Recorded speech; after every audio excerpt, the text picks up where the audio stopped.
नमस्कार, मैं खुशी और आप देख रहे हैं हिंद सागर। आइए नजर डालते हैं आज की बड़ी खबर पर।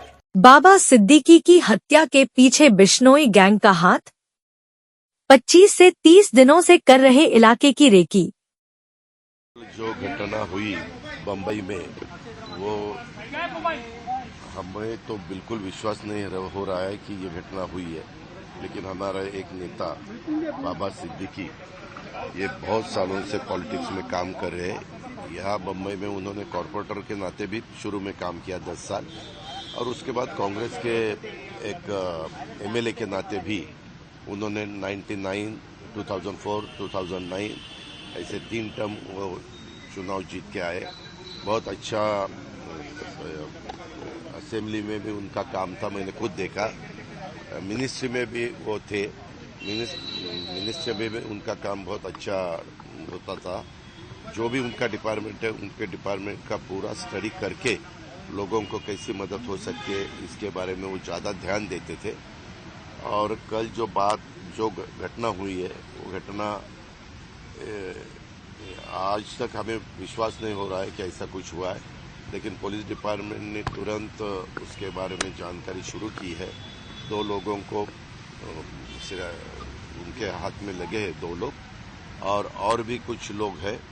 उनको ढूंढने के लिए, उनको लाने के लिए 5 टीम पुलिस डिपार्टमेंट ने लगवाई है और अलग अलग स्टेट में उनको भेजा है। सीएम साहब भी इसके ऊपर उनका ध्यान दे रहे हैं, खुद होम मिनिस्टर भी दे रहे हैं, और मेरा भी है, हमारे बाकी साथियों का भी है।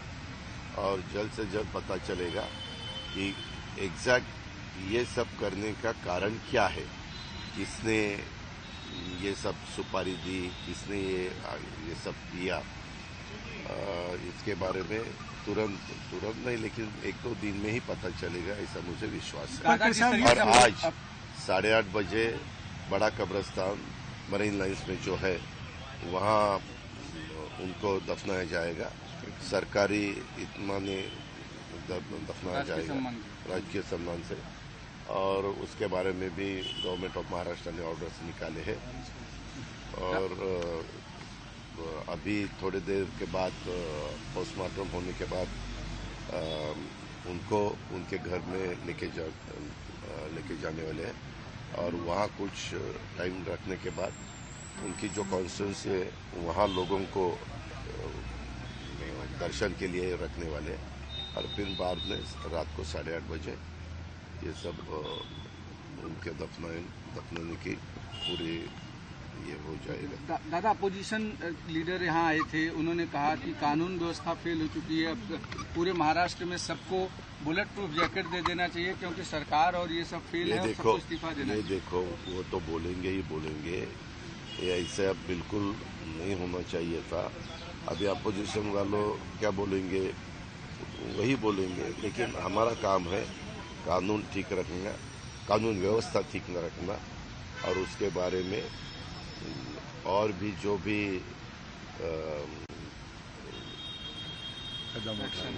ये हमारे chief minister, deputy chief minister कल रात को खुद आए थे। उनसे पता चला, क्योंकि कल मैं पूना में था, मैं सुबह यहाँ पहुँचा।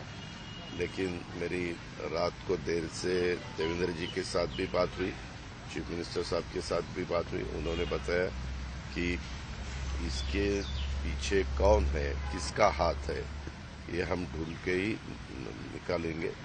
हम जरूर उसका बंदोबस्त करने वाले हैं, जिन्होंने ये सब कदम उठाया।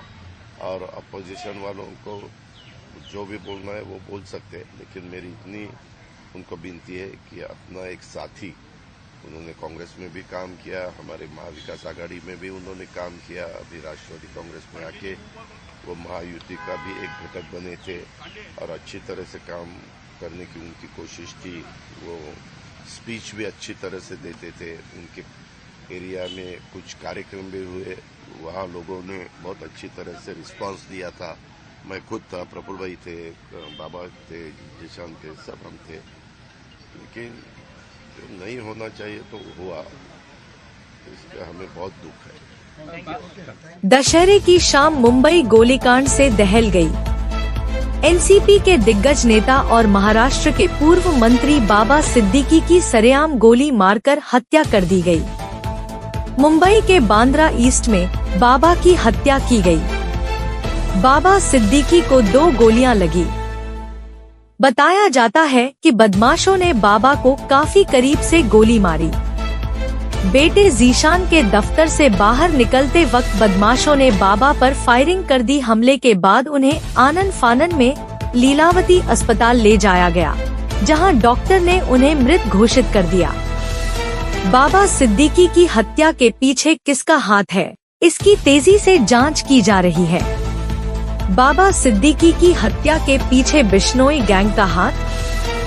मुंबई पुलिस सूत्रों से मिली जानकारी के मुताबिक घटना के पीछे बिश्नोई गैंग का हाथ होने का प्राथमिक जानकारी सामने आई है। क्राइम ब्रांच सूत्रों के मुताबिक शुरुआती पूछताछ में आरोपियों ने बिश्नोई गैंग से संबंध होने की आशंका है। सूत्र बताते हैं कि आरोपी पिछले 25 से 30 दिनों से उस इलाके की रेकी कर रहे थे। तीनों आरोपी ऑटो रिक्शा से बांद्रा ईस्ट शूटिंग स्पॉट, जहां पर गोली चलाई गई, पर आए थे।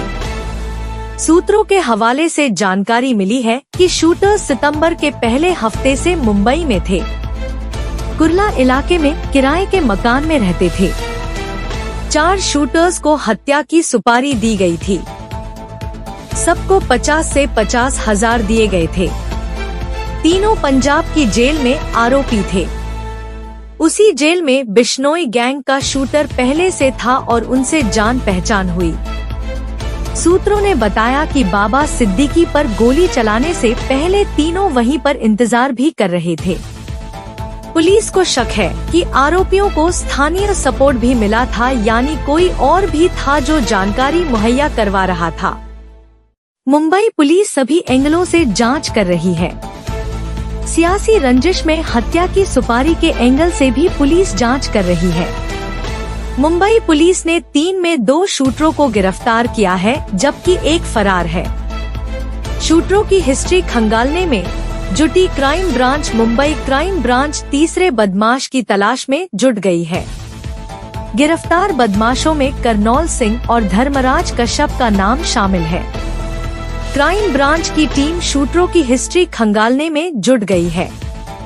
मुंबई क्राइम ब्रांच की टीम हरियाणा, दिल्ली और यूपी पुलिस के संपर्क में है। मुंबई पुलिस, दिल्ली पुलिस की स्पेशल सेल, हरियाणा की सीआईए और यूपी एसटीएफ के संपर्क में है।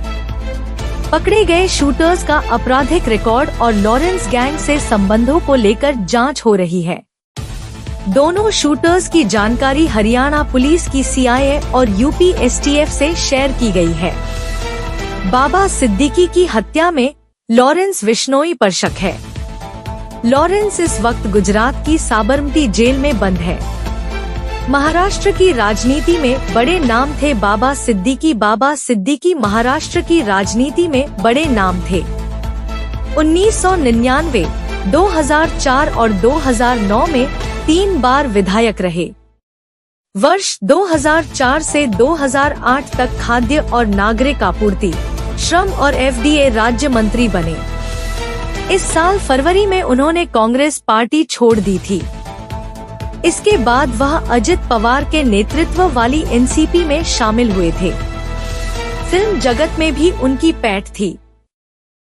अब तक के लिए बस इतना ही। फिर होगी आपसे मुलाकात ऐसी एक और बड़ी खबर के साथ।